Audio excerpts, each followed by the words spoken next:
TG5 news. నా పేరు అలేఖ్య. ముందుగా హెడ్లైన్స్. ఇన్నోవా కార్ ఢీకొనడంతో మహిళకు తీవ్ర గాయాలు. కృత్రిమ మేధస్సుపై 2 రోజుల జాతీయ స్థాయి కార్యశాల.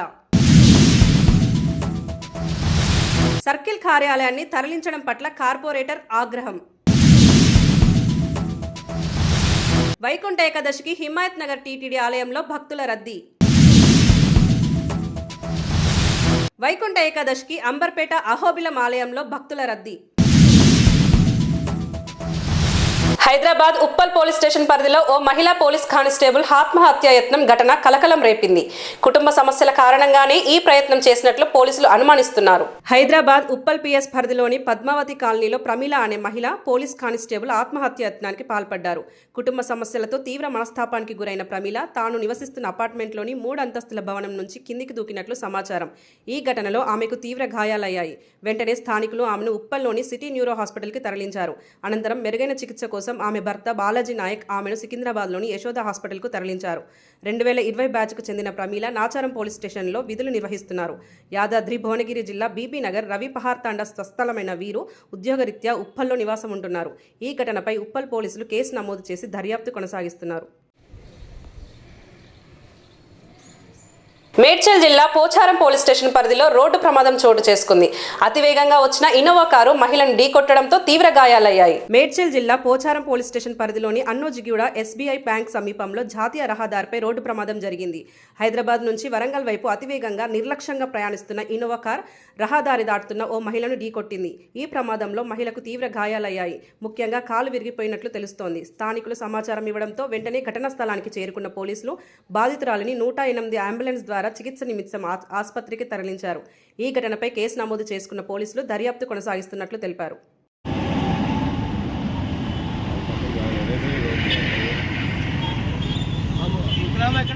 ఆధునిక విద్యా వ్యవస్థ పరిశోధనలో 2 రోజుల జాతీయ స్థాయి వర్క్షాప్ను పటాన్చెరు ప్రభుత్వ డిగ్రీ కళాశాలలో జరుగుతుంది. ఈ కార్యక్రమాన్ని Satavahana university retired vice chancellor professor Sankasala Mallesh ప్రారంభించి ప్రసంగించారు. ఈ సందర్భంగా ఆయన మాట్లాడుతూ మానవ మేధస్సుకు తోడు కృత్రిమ మేధస్సును ఉపయోగించి విద్యా పరిశోధనలో విద్యార్థులు అద్భుత ఫలితాలు సాధించవచ్చని, విద్యార్థులను ఉత్తమ పౌరులుగా తీర్చిదిద్దడంలో కీలక పాత్ర వహిస్తోందని ఆయన అన్నారు.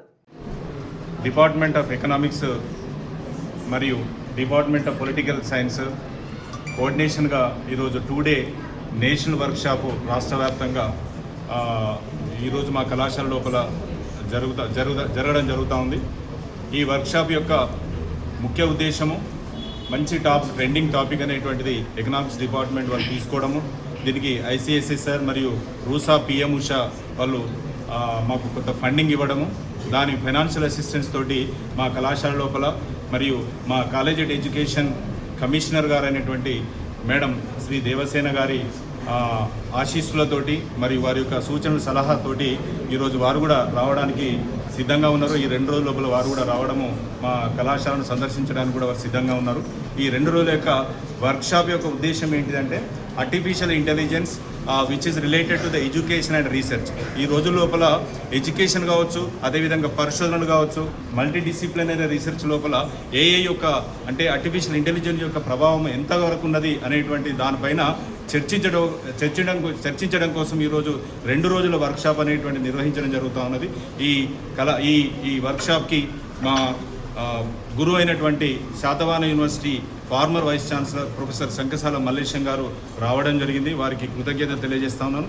అదేవిధంగా ఉస్మానియా యూనివర్సిటీ మన BOS chairman economics professor Ramulu గారు, అదేవిధంగా కీనోట్ స్పీకర్గా ప్రొఫెసర్ ప్యాట్రిక్ గారు, అదేవిధంగా సీనియర్ ప్రొఫెసర్ రిటైర్డ్ ప్రొఫెసర్ మన వన్నల రమేష్ గారు, వారు ఇవాళ ఇనాగరేషన్ సెషన్లో పాల్గొని మా ఆడియన్స్కి మా దగ్గర పార్టిసిపేట్ అయ్యేటువంటి వాళ్ళందరికీ ఒక AI మరియు the impact of AI on the research and education దానిపైన ఒక మంచి సందేశం ఇవ్వడం జరిగింది. కాబట్టి వారందరికీ ఈ సందర్భంగా ధన్యవాదాలు తెలియజేస్తా ఉన్నాం. అదేవిధంగా ఈ వర్క్షాప్లో పాల్గొంటున్నటువంటి ఫ్యాకల్టీ మెంబర్స్ కావచ్చు, అదేవిధంగా స్టూడెంట్స్ కావచ్చు, రీసెర్చ్ స్కాలర్స్ కావచ్చు, వాళ్ళందరికీ మరొకసారి కంగ్రాచులేషన్ తెలియజేస్తున్నాం. హిస్టరీ ఒక పేపర్ ఉంటుంది, తెలంగాణ హిస్టరీ ఉంటుంది, ఎకనామిక్స్ ఉంటుంది, పాలిటిక్స్ ఉంటుంది. సార్ నేను BSc చేసిన కదా అంటే హైదరాబాద్ అశోక్ నగర్ పోయి మళ్ళీ హిస్టరీ కోసం కోచింగ్ పోతాం, హిస్టరీ కోసం, పాలిటిక్స్ కోసం, ఎకనామిక్స్ కోసం కోచింగ్ పోతాం. మా యూనివర్సిటీ స్టూడెంట్స్ కూడా అదే అంటాం మేము. ప్రొఫెసర్ రాములు గారు హిస్టరీ చెప్తుంటే ఆ క్లాస్ రాడాడు, అశోక్ నగర్లో కోచింగ్ సెంటర్కి పోతాడు. ఈ ప్రొఫెసర్ ఇక్కడ క్లాసులు చెప్తే ఇక్కడ రాడాడు, అక్కడ పోతాడు. ఏంది? అందుకని ఇప్పుడైనా డిసైడ్ చేసుకోండి.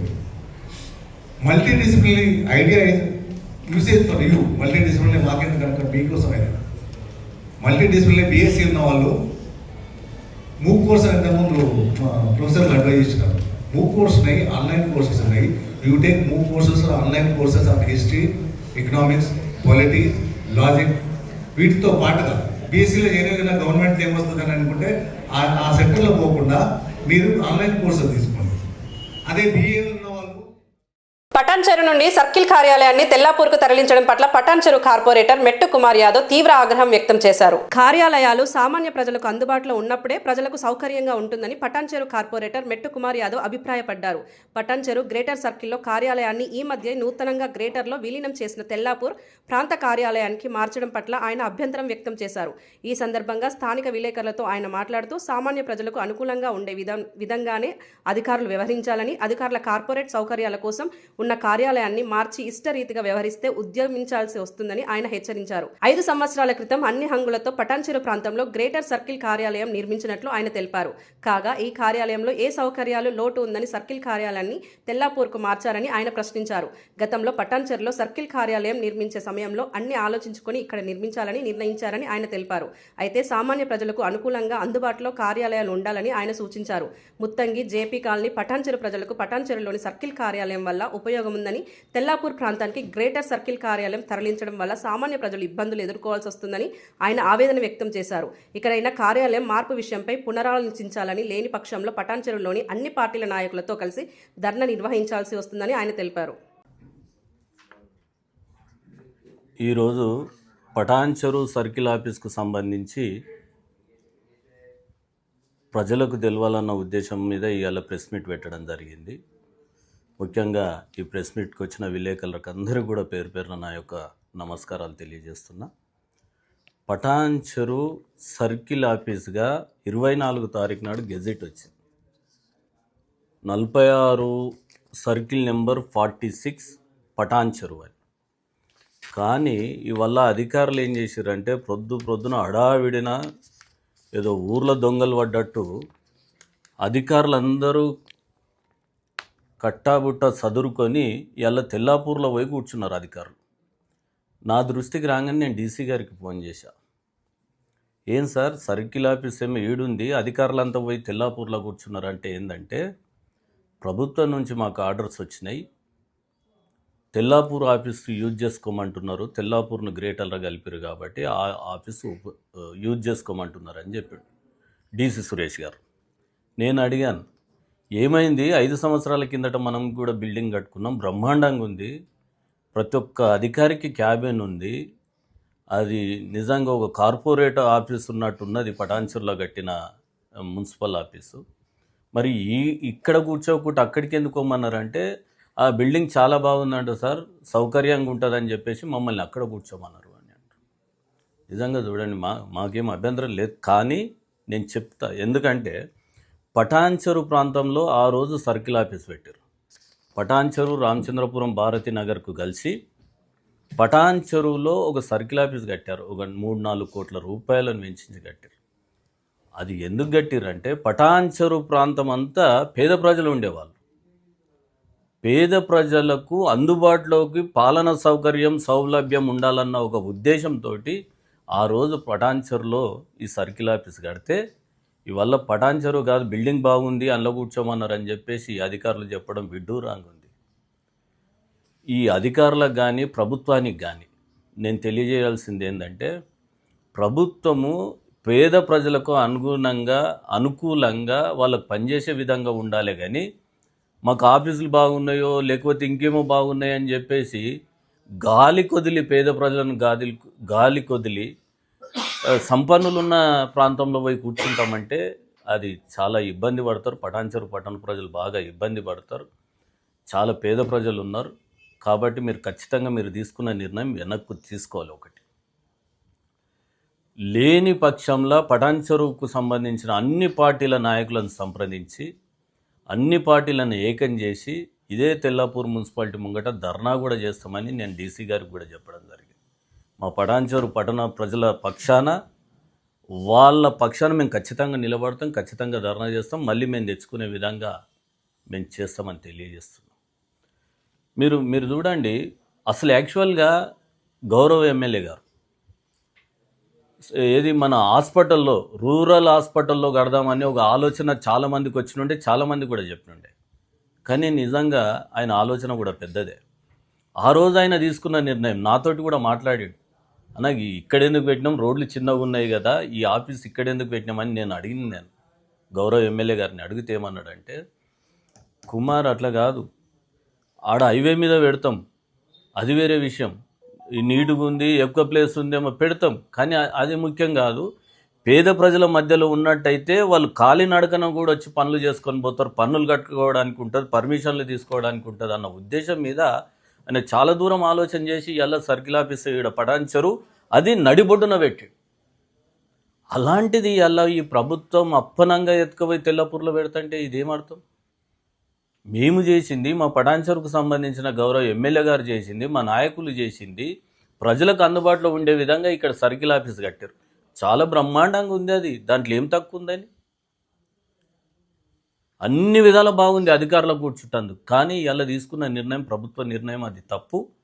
తక్షణమే దాన్ని విరమించుకోవాలని మరొక్కసారి ప్రభుత్వానికి వినతి చేస్తూ, ఇవాళ మీ అందరిని పిలిచి చెప్పినట్టయితే పటాన్చెరు పట్టణ ప్రజలకు ఇది తెలుస్తుందన్న ఉద్దేశం మీద చెప్పడం జరిగింది. ధర్నాలకు కూడా వెనకాడుకు పోవు. కార్యాచరణ ముందుగా మేము అధికారులకు ఒక వినతి పత్రం ఇస్తాము, దాని మీద కూడా స్పందన లేకపోతే ఖచ్చితంగా ధర్నాలు చేస్తాం. మా ఎందుకంటే పటాన్చెరు హెడ్ క్వార్టరు, అరే పటాన్చెరును కూడా అవమానించినట్టుంది కదా, పటాన్చెరు పట్టణ ప్రజలను అవమానించినట్టుంది కదా. ఇంతకుముందు లేదంటే మేము అడిగేవాళ్ళం కాదు. తెల్లాపూర్ ముత్తంగి కలిసింది, తెల్లాపూర్లో ధనికులు ఉండొచ్చు, ముత్తంగిలో మాత్రం పేదోళ్ళు ఉన్నారు కదా. తెల్లాపూర్లో కూడా పేదోళ్ళు ఉన్నారు, లేరని నేను అనట్లే. ముత్తంగి ప్రాంతం అయితే అంత పేదోళ్ళే కదా, ఊర్లను తీసుకొచ్చి గ్రేటాలు రేసిర్రు. వాళ్ళకు రావడానికి సౌలభ్యం పటాన్చెరు అందుబాటులో ఉంటుంది. ముత్తంగి వాడోళ్ళకు ముత్తంగి, పటాన్చెరు, జేపీ కాలనీ ముఖ్యమైన 3 ఈడుంటే, ఎక్కడనో ఉన్న తెల్లాపూర్లో పోయి 3 ప్రాంతాల వాళ్ళు పోయి పని చేసుకోవాలంటే చాలా కష్టమవుతుంది. ఏ పనికి పోవాలన్నా, ఒక వాటర్ కనెక్షన్ కావాలన్నా ఆడికి పోవాలి, ఒక ఇంటి పర్మిషన్ కావాలన్నా ఆడికి పోవాలి, ఒక ఇంటి ముంగట లైట్ పోయిందన్నా ఆడికి పోవాలి, ఒక ఇంటి ముంగట మోరి ఖరాబ్ అయిందన్నా పోవాలి, ఒక రోడ్డు కావాలన్నా తెల్లాపూర్ పోవాలి ప్రజలు. ఏడికెళ్ళైతే ఈడ ఏం తక్కువ ఉందని పటాన్చెరులో తీయడానికి కారణం ఏంది? ఏం తక్కువ అయింది? ఆఫీస్ బాగలేదు, పాత బిల్డింగ్ ఉందంటే ఒక లెక్క ఉండే. బ్రహ్మాండమైన బిల్డింగు 4-5 కోట్ల రూపాయలు పెట్టి కట్టినాము, కరెక్ట్ 5 ఏళ్ళు కాలేదు. అది కాదు, సరే ఇలా తెల్లాపూర్ బిల్డింగ్లోకి పోయారు, బాగానే ఉంది. తెల్లాపూర్ బిల్డింగ్ కూడా బాగాలేదు, గ్రేటర్ కమిషనర్ గారి బిల్డింగ్ బాగుంది అంటే ఆడికి కూడా తీసుకుపోతారా ఆఫీసు? ఇది విడ్డూరం కాకపోతే ఏంది?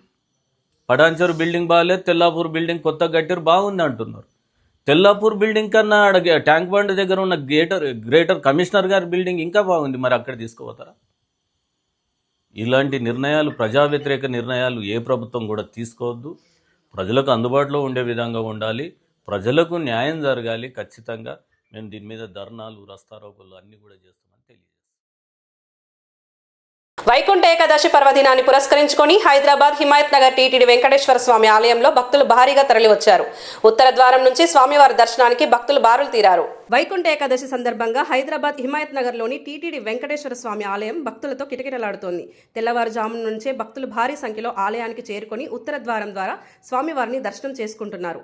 ఆలయ అధికారులు భక్తులకు ఎలాంటి ఇబ్బందులు కలగకుండా ప్రత్యేక క్యూ లైన్లు ఏర్పాటు చేసి సర్వదర్శనాన్ని సజావుగా నిర్వహిస్తున్నారు. భక్తులు స్వామివారి దర్శనంతో ఆధ్యాత్మిక ఆనందాన్ని పొందుతున్నారు.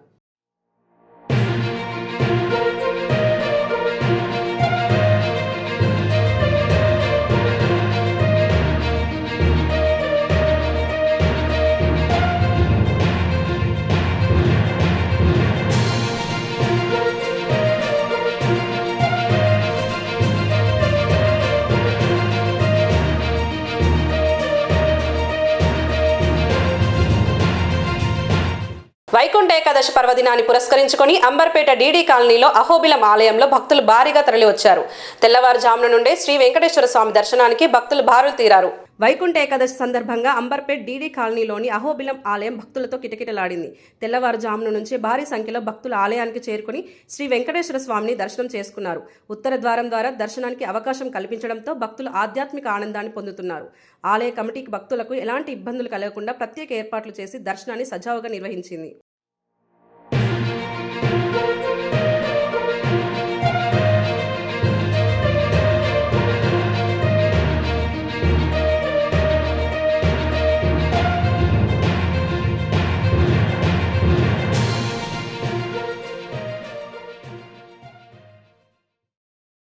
డబ్బుల కన్నా విలువలు ముఖ్యమని నిరూపించిన నాయకుడు అనిల్ జాదవ్ అని నేతలు కొనియాడుతున్నారు. కాంగ్రెస్ పార్టీ నుంచి ఎన్ని ప్రలోభాలు వచ్చినా పార్టీ మారలేదని స్పష్టం చేశారు. అనిల్ జాదవ్ దగ్గర డబ్బులు లేకపోయినా క్యారెక్టర్ ఉన్న మనిషి అని ఆయన అనుచరులు నాయకులు అంటున్నారు. కాంగ్రెస్ పార్టీ నుంచి పార్టీ మారమని ఎన్నో ప్రలోభాలు పెట్టినా ఆయన ఎక్కడా తలొగ్గలేదని తెలిపారు. రాజకీయాల్లో డబ్బు కాదు, సిద్ధాంతమే ముఖ్యమని అనిల్ జాదవ్ మరోసారి నిరూపించారని ప్రశంసలు వ్యక్తమవుతున్నాయి. తన పనితీరుతో తన కార్యదక్షతతో 142 మంది సర్పంచ్లను గెలిపించుకున్న అనిల్ జాదవ్ గారికి గట్టిగా చప్పట్లతో అభినందనలు చెప్పాలని కోరుతా ఉన్నాను. ఇలా అనిల్ మాట్లాడినాక ఉపన్యాసం విన్నాక నా కడుపు నిండిపోయింది. ఎందుకంటే ఒక ఇయ్యాలటి ముచ్చట చెప్పలే. 2001లో నేను నిర్మల్లో చదువుతున్న కాడికి వెళ్ళి మొదలుపెట్టిండు.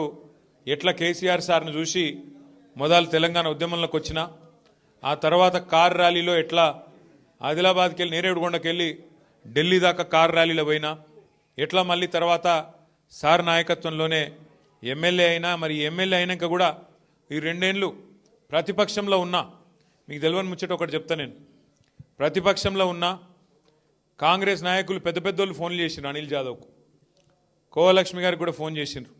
ఆ 10 మంది పోయినారు కదా ఎమ్మెల్యేలు, మనోళ్ళం కూడా అట్లనే కొనుక్కుందాం అనుకున్నారు. కుల్లా చెప్తున్నాను, నీకు ఇలా సిగ్గుపడేది ఏం లేదు. కానీ మీ నాయకుడు క్యారెక్టర్ ఉన్న నాయకుడు కాబట్టే, పైసలు లేకపోవచ్చు, గరీబ్గాడు కావచ్చు, కానీ క్యారెక్టర్ ఉన్నాడు కాబట్టే ఇలా ఇక్కడ నిలబడి దటాయించి మాట్లాడుతున్నాడు. అట్లాంటి నాయకులే. ఎందుకంటే బావిలో నీళ్ళు ఉన్నప్పుడు మస్తు కప్పలు వస్తాయి, చెర్ల నీళ్ళు ఉన్నప్పుడు. కానీ బావి ఎండినప్పుడు, కష్టమైనప్పుడు అప్పుడే మనిషి క్యారెక్టర్ తెలుస్తుంది. ఇలా అంత క్యారెక్టర్ ఉన్న నాయకుడు అనిల్ జాదవ్ గారని నేను మీకు విజ్ఞప్తి చేస్తా ఉన్నా.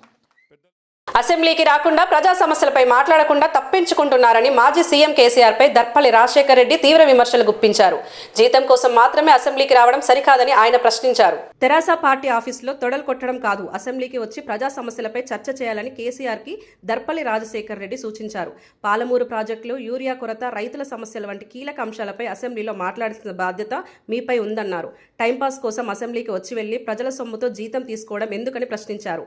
ముఖ్యమంత్రి రేవంత్ రెడ్డి చర్చకు సిద్ధంగా ఉన్నానని స్పష్టంగా ఆహ్వానిస్తున్నా చర్చకు రాకుండా తప్పించుకోవడం కేసీఆర్ రాజకీయ వైఖరిని బయటపెడుతోందని విమర్శించారు. ప్రజలు అన్ని గమనిస్తున్నారని ఇకనైనా వైఖరి మార్చుకుని ప్రజా సమస్యలపై బాధ్యతాయుతంగా చర్చించాలన్నారు. మాజీ ముఖ్యమంత్రి కేసీఆర్ గారు అసెంబ్లీకి వచ్చిండు, కూర్చుండు, సంతకం పెట్టిండు, జీతం తీసుకుని ఇంటికి పోయిండు. దేనికోసం వచ్చినావు కేసీఆర్ గారు? పాలమూరు ఎక్కడ పోయింది? యూరియా ఎక్కడ పోయింది? తెలంగాణ వాళ్ళ కూర్చొని ఉపదంతుడు ఉపన్యాసాలు ఇచ్చి తోలు తీస్తా, తొడలు తీస్తా అని గుట్టిపోతుంది. ఎవరి కోసం అసెంబ్లీ? ప్రజా సమస్యలు చర్చించడానికి కదా అసెంబ్లీ, జీతం తీసుకోవడానికి కాదు కదా అసెంబ్లీ పెట్టింది. వస్తేవి జీతం తీసుకుని ఇంటికి పోతుంది. ఇది పద్ధతి కాదు. మరి రేవంత్ రెడ్డి గారు చాలా క్లియర్ గా చెప్పిన ముఖ్యమంత్రి గారు, ఏ సమస్య అయినా చర్చించడానికి అసెంబ్లీ సిద్ధంగా ఉన్నది. పాలమూరు రంగారెడ్డి కానివ్వండి, యూరియా సమస్యలు కానివ్వండి, రాష్ట్రంలో నెలకొని ఏ సమస్యనైనా సరే ఒక ప్రతిపక్షంగా మీ బాధ్యత ఉందా లేదా ఒకసారి ఆలోచన చేయాలి. వచ్చి వెళ్ళిపోతా అంటే ప్రజలు హర్షించే విధంగా ఉండదు. ఖచ్చితంగా అసెంబ్లీ నడిచినప్పుడు మీ ప్రతిపక్ష బాధ్యత మీరు నిర్వహించాల్సిన అవసరం ఉన్నది. లేకుంటే మీరు జీతం తీసుకోవాలనే ఏదైతే మీరు జీతం తీసుకుంటున్నారో అది ఖచ్చితంగా తప్పుగా మీరు భావించాలి. Thank you. Stylish star Allu Arjun కు ఉన్న గ్లోబల్ క్రేజ్ మరోసారి రుజువైంది. బెల్జియం పర్యటనలో ఆయన కోసం ఒక రెస్టారెంట్ ను ప్రత్యేకంగా తెరిచిన ఆసక్తికర ఘటన ఇప్పుడు హాట్ టాపిక్ గా మారింది. ప్రపంచవ్యాప్తంగా సెలబ్రిటీలకు అత్యంత విలాసవంతమైన సేవలు అందించే లగ్జరీ కాన్షియస్ సర్వీస్ సంస్థ సీఈఓ కరణ్ బంగే అల్లు అర్జున్ కు సంబంధించిన ఓ ఆసక్తికర అనుభవాన్ని పంచుకున్నారు. బెల్జియం పర్యటనలో ఉన్న అల్లు అర్జున్ తన స్నేహితుల బృందంతో కలిసి ఓ రెస్టారెంట్లో పుట్టినరోజు వేడుకలు జరుపుకోవాలని అనుకున్నారు. అయితే సీజన్ కాకపోవడంతో ఆ రెస్టారెంట్ మూతపడింది. అయినప్పటికీ బన్నీ కోసం ఆ ఒక్క సాయంత్రం మాత్రమే రెస్టారెంట్ను ప్రత్యేకంగా తెరిచి పూర్తి స్థాయి ఏర్పాట్లు చేశారు. దీనికోసం ఆ రెస్టారెంట్ ఒక వారం రోజుల్లో సంపాదించే మొత్తాన్ని ఒక్క పూటకే చెల్లించారని కరణ్ బంగే తెలిపారు. అంతేకాదు అల్లు అర్జున్ బృందం అభిరుచికి అనుగుణంగా భారతీయ వంటకాలు, సంగీతం కూడా ఏర్పాటు చేశారని వెల్లడించారు. హాలీవుడ్, బాలీవుడ్ స్టార్లకు సేవలు అందించినప్పటికీ అల్లు అర్జున్ బృందం కోసం చేసిన ఏర్పాట్లు ప్రత్యేక అనుభవాన్ని ఇచ్చాయని ఆయన పేర్కొన్నారు. తెలంగాణ రాష్ట్రాన్ని ఎముకల కొరికే చలి వణికిస్తోంది. కనిష్ట ఉష్ణోగ్రతలు ఒక్కసారిగా పడిపోవడంతో జనజీవనం స్తంభించింది. తెలంగాణ రాష్ట్రాన్ని ప్రస్తుతం గజగజ వణికించే చలి కమ్మేసింది. గత కొన్ని రోజులుగా క్రమంగా తగ్గుతూ వస్తున్న ఉష్ణోగ్రతలు ఆదివారం రాత్రి నుంచి సోమవారం ఉదయం నాటికి కనిష్ట స్థాయికి చేరాయి. రాష్ట్రంలోని దాదాపు అన్ని జిల్లాల్లో శీతల గాలులు వీచడంతో సాధారణ జీవనం అస్తవ్యస్తంగా మారింది. ముఖ్యంగా కొమరంభీం, ఆసిఫాబాద్ జిల్లాలోని తిర్యానీలో అత్యల్పంగా 6.1 డిగ్రీల ఉష్ణోగ్రత నమోదవడం చలి తీవ్రతను స్పష్టంగా చూపిస్తోంది. సంగారెడ్డి, ఆదిలాబాద్, రంగారెడ్డి జిల్లాలో కూడా ఉష్ణోగ్రతలు 10 డిగ్రీల కంటే తక్కువగా నమోదవుతున్నాయి. రానున్న 2 రోజుల పాటు చలి తీవ్రత మరింత పెరిగే అవకాశం ఉందని వాతావరణ శాఖ హెచ్చరిస్తోంది. బులెటిన్ ముగించే ముందు హెడ్లైన్స్ మరోసారి. ఇన్నోవా కార్ ఢీకొనడంతో మహిళకు తీవ్ర గాయాలు. కృత్రిమ మేధస్సుపై 2 రోజుల జాతీయ స్థాయి కార్యశాల. సర్కిల్ కార్యాలయాన్ని తరలించడం పట్ల కార్పొరేటర్ ఆగ్రహం. వైకుంఠ ఏకాదశికి హిమాయత్ నగర్ టీటీడీ ఆలయంలో భక్తుల రద్దీ. వైకుంఠ ఏకాదశికి అంబర్పేట అహోబిలం ఆలయంలో భక్తుల రద్దీ. ఇవి ఈనాటి బులెటిన్స్. మరో బులెటిన్తో మళ్ళీ కలుద్దాం. అంతవరకు సెలవు.